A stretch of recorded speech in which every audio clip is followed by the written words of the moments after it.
Black Hawk.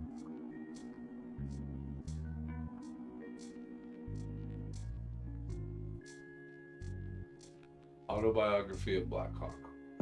I was born at the Sauk village on Rock River in the year 1767, and now I am in my 67th year. My great grandfather, Nanamakee, or Thunder, according to the tradition given by my father to me, Pyesa, was born in the vicinity of Montreal, Canada, where the Great Spirit first placed the Sauk Nation and inspired him with the belief that at the end of 4 years we should see a white man who would be to him a father. Consequently, he blackened his face and ate but once a day, just as the sun was going down, for 3 years, and continued dreaming throughout all this time whenever he slept. When the Great Spirit again appeared to him and told him that at the end of 1 year more he should meet his father, and directed him to start 7 days before its expiration, and take with him his two brothers, Nama or Sturgeon, and Pakahumawa or Sunfish, and travel in a direction to the left of sun rising. After pursuing this course for 5 days, he set out his two brothers to listen if they could hear a noise, and if so, to fasten some grass at the end of a pole, erect it, pointing in the direction of the sound, and then return to him. Early next morning they returned and reported that they had heard sounds which appeared near at hand, and that they had fulfilled his order. They all then started for the place where the pole had been erected. When, on reaching it, Nanamakee left his party and went alone to the place from whence the sounds proceeded, and found that the white men had arrived and pitched his tent.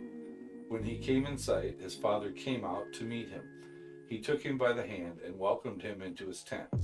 He told him that he was the son of the King of France, that he had been dreaming for 4 years, that the Great Spirit had directed him to come here, where he should meet a nation of people who had never yet seen a white man, that they should be his children and he should be their father, that he had communicated these things to the king, his father, who laughed at him and called him Machina, but he insisted on coming here to meet his children where the Great Spirit had directed him. The king had told him that he would find neither land nor people, that this was an uninhabited region of lakes and mountains, but finding that he would have no peace without it, he fitted out a Napiqua, manned it, and gave him charge of it.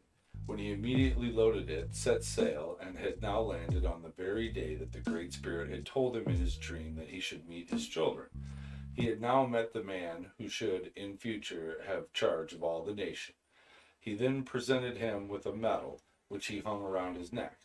Nanamakee informed him of his dreaming, and told him that his two brothers remained a little way behind. His father gave him a shirt, a blanket, and a handkerchief, besides a variety of other presents, and told him to go and bring his brothers. Having laid aside his buffalo robe and dressed himself in new dress, he started to meet his brothers. When they met, he explained to them his meeting with the white man, and exhibited to their view the presents that he had made him. He then took off his medal and placed it on his elder brother Nama, and requested them both go with him to his father. They proceeded thither, were ushered into the tent, and after some brief ceremony his father opened a chest, and then took presents therefrom for the newcomers. He discovered that Nanamakee had given his medal to his older brother Nama. He told him that he had done wrong, that he should wear that medal himself, as he had others for his brothers. That which he had given him was typical of the rank he should hold in the nation, that his brothers could only rank as civil chiefs, and that their duty should consist of taking care of the village and attending to its civil concerns, whilst his rank, from his superior knowledge, placed him over all. If the nation should get into any difficulty with another, then his Pakohawama, or sovereign decree, must be obeyed. If he declared war, he must lead them on to battle, that the Great Spirit had made him a great and brave general, and had sent him here to give him that medal, and make presents to him for his people.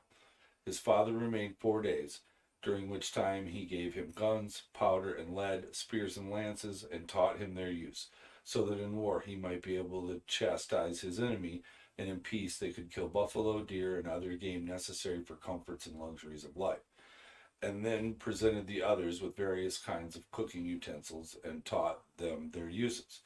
After having given them large quantities of goods as presents and everything necessary for their comfort, he set sail for France, promising to meet them again at the same place after the 12th moon. The three newly made chiefs returned to their village and explained to Makataquat, their father, who was the principal chief of the nation, that had been said and what had been said and done.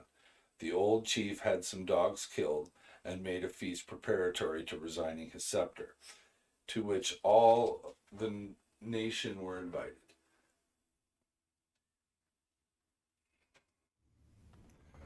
Great anxiety prevailed among them to know what the three brothers had seen and heard.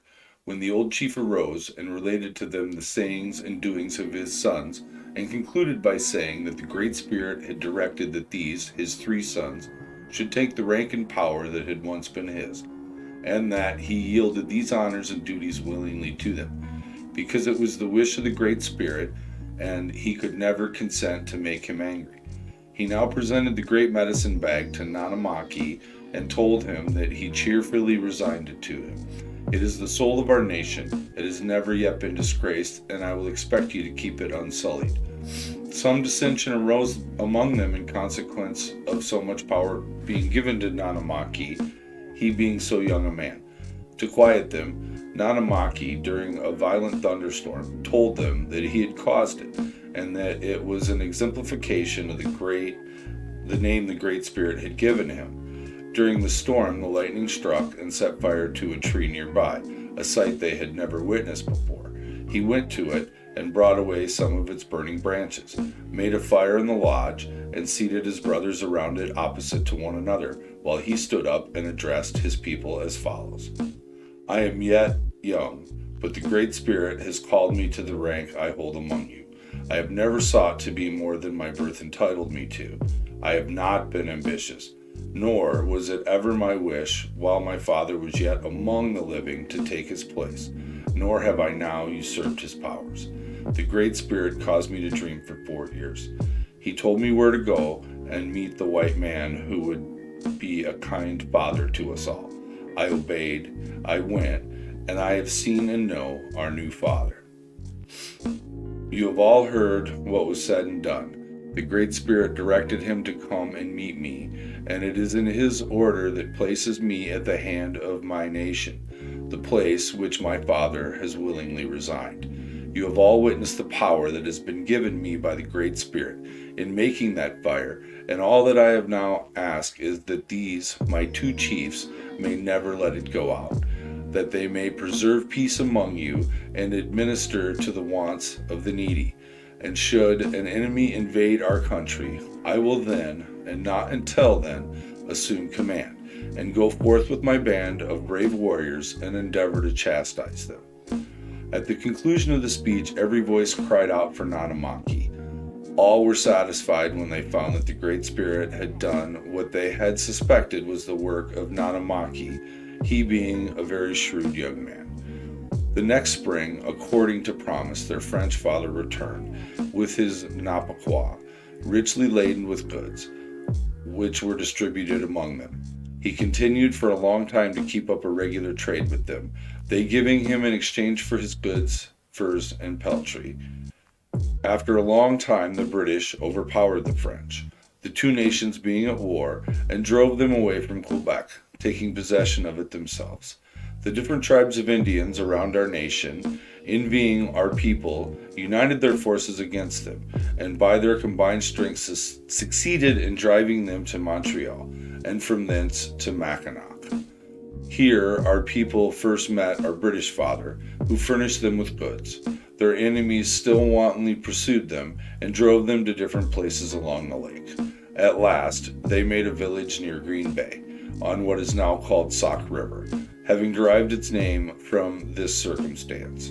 Here they held a council with the Foxes, and a national treaty of friendship and alliance was agreed upon. The Foxes abandoned their village and joined the Sauks, this arrangement being mutually obligatory among both parties. as neither were sufficiently strong to meet their enemies with any hope of success. They soon became as one band or nation of people. They were driven, however, by the combined forces of their enemies to the Wisconsin. They remained here for some time until a party of their young men who descended Rock River to its mouth had returned and made a favorable report of its country. They all descended Rock River, drove the Kaskaskia from the country, and commenced the erection of their village, determined never to leave it. At this village I was born, being a lineal descendant of the first chief, Nanamakee, or Thunder. Few, if any, events of note transpired within my recollection until about my 15th year. I was not allowed to paint or wear feathers, but distinguished myself at an early age by wounding an enemy. Consequently, I was placed in the ranks of the braves. Soon after this, a leading chief of the Moscow nation came to our village for recruits to go to war against the Osage, our common enemy.